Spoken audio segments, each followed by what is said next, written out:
To put the radiator back where it was after valve adjustment is done is fairly straightforward.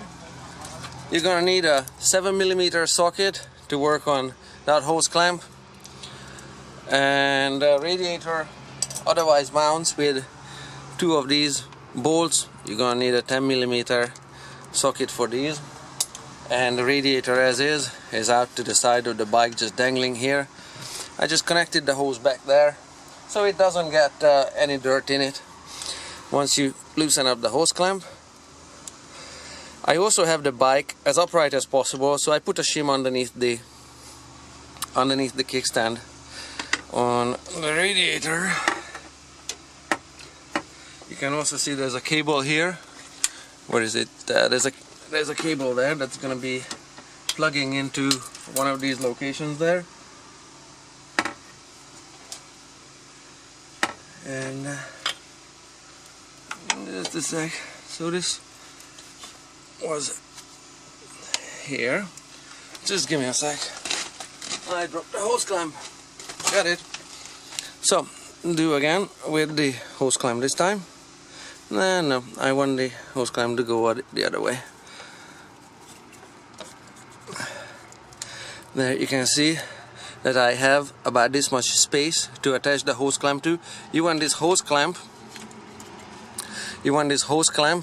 to be behind this bump on that little outlet on the water pump. And so it's usually, if you make any mess on the engine, it's super easy to wash it off with a nearby garden hose, which I do have it set up, because this engine coolant is it's toxic and it's not good for the metal surfaces either.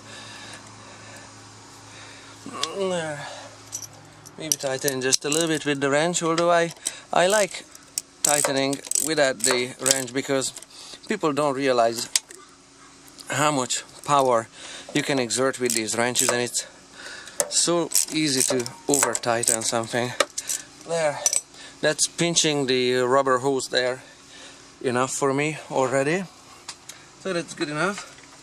And I've got 2 cables to take care of, but first I've got this big rubber flap here, which has to be beneath the radiator hose there. So I'm just gonna play with it a little bit,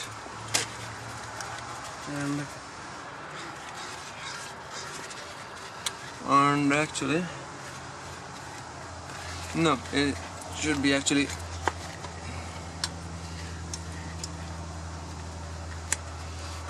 coming this way underneath. Okay, so far so good. I got 2 things that have to go through it. One of them is the spark plug cables. You can't see much of this spark plug cable, but there, it's kind of around everything, and I'm just making it through here. Just bear with me. A sec. There we go. And we've got one more cable to take care of. This one that belongs to the radiator, and this one also has a hole in this rubber membrane.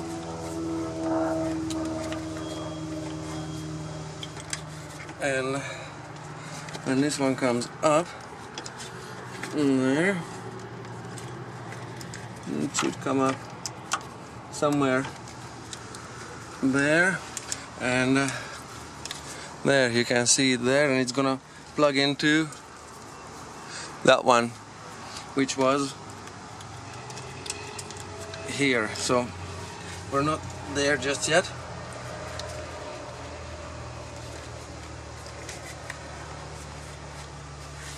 So come around the other side of the bike and take a look at the situation from here. Thereabouts. Alright, so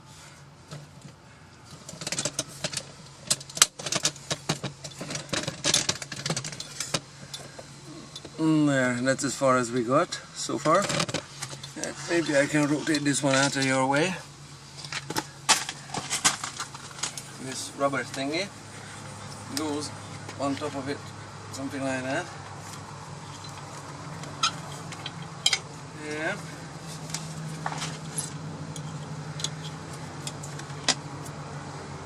And then the radiator mounts on the left side first with a tilt.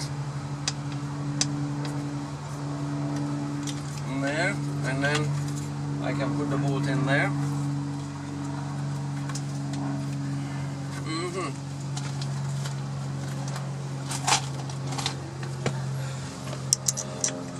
Just bear with me. And so as it is real time, this is actually, just want to leave it loose, tighten it later. This is actually as long as it's gonna take for you as well. Let me just set up somewhere about here.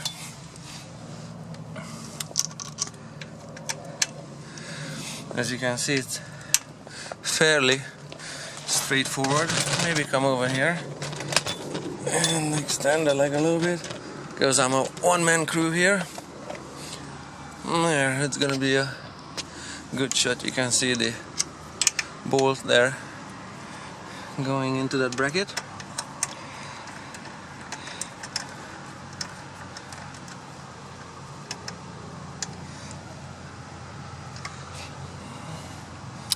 And that's the radiator mounted back where it was. If you come up to the original height where we started, somewhere here, and then you can see that the radiator's connector now is long enough to click in here. There, and just, I can't do it with one hand. There.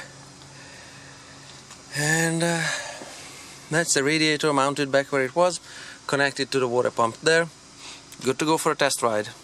Stationary, not actually riding anywhere, just run the engine stationary.